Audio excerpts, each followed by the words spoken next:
আসসালামু আলাইকুম।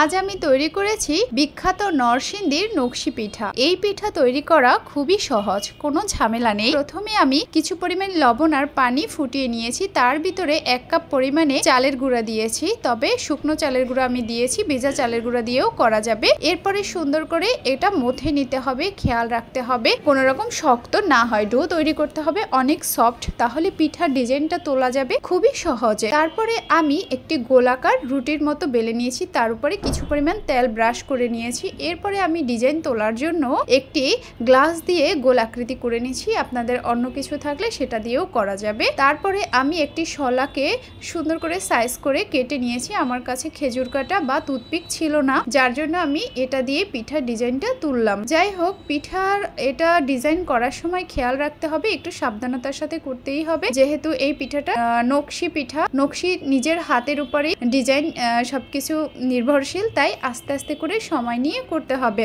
এরপরে আমি সুন্দর করে চারপাশে আরেকটু ডিজাইন অ্যাড করে দিলাম, এটা না দিলেও কোনো সমস্যা নেই। তারপরে পাশের ডিজাইনটা তোলার সময় অবশ্যই সতর্কতার সাথে করতে হবে। যদিও এটা দেখতে যেরকম মনে হয় যে খুব সহজেই করা যায়, একটু তো সময় লাগবেই। তবে আমি যেটা বলবো, আমাদের বরিশালে এই পিঠা এরকম বেশি একটা প্রচলন নেই। এই পিঠাটা বরিশালের মানুষ বেশি এই পিঠাটা তৈরি করে না, তারপরেও মনে হয় যে কেন আমরা পারবো না বা কেন হবে না। ওইখান থেকে আমার ইচ্ছা এবং আগ্রহ জাগা, যদিও আমি এই পিঠাটা তারপরে তৈরি করে নিয়েছি, কিন্তু আমার কাছে খুব বেশি ভালো লেগেছে। এবং যখন নকশিটা উঠাই তখন এত বেশি ভালো লাগে যে আসলে অসাধারণ একটা নিজের কারুকার্য শিল্পকে আমি পিঠার মধ্যে ফুটিয়ে তুলেছি। এটা ভেবে অনেক বেশি ভালো লাগেছে। যাই হোক, তারপরে আমি পাশ থেকে সুন্দর করে আরো সুন্দর দেখানোর জন্য পাশটা ছোট ছোট করে কেটে দিয়েছি, সেটা শলার মাধ্যমে সুন্দর করে। এবং এটা খেয়াল রাখতে হবে, আস্তে করতে হবে, না হয় হচ্ছে যদি ভিতরে লেগে যায়। যদিও একটু নরম থাকে, তো তাই সাবধানতার সাথে এই ডিজাইনটা তুলতে হবে। আমার ডিজাইনটা এক পর্যায়ে শেষের দিক হয়ে গেছে, তারপরে একটু পরে দেখতে পারবেন ফাইনাল লুক।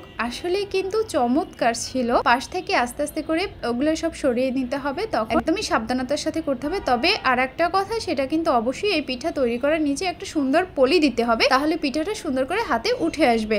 এটা কিন্তু একদমই শুধু করা যাবে না। এরপরে আমি এটাকে তেলে ভেজে নিয়েছি। যদিও এই পিঠাটা 2 দিন ধরে, এটা নিয়ম 2 দিন ধরে তেলে ভাজতে হয়। তারপরে হচ্ছে কিন্তু আমার আর তর্স হয়েছিল না, আমি যেদিন তৈরি করছি ওই দিনই কিছু তেলে ভেজে নিয়ে আমি আমার মতো করেই আসলে শেষের দিকটা করেছিলাম। যদিও এটা চেষ্টা করেছি যে হবে কিনা, এই জন্য। তারপরে আমি একটু, যেহেতু মিষ্টি দেইনি, যার জন্য আমি একটু চিনি উপর থেকে ছিটিয়ে দিয়ে এটাকে আমি নিজেই খেয়ে ফেলেছিলাম। দারুণ লেগেছে আমার কাছে। যদিও এরপরে যখন তৈরি করব অবশ্যই বেশি করে তৈরি করব। বেশ মজাদার ছিল, তবে এই পিঠাটা খাওয়ার চেয়েও তৈরি করাটা বেশি ইন্টারেস্টিং ছিল, খুবই ভালো লেগেছে।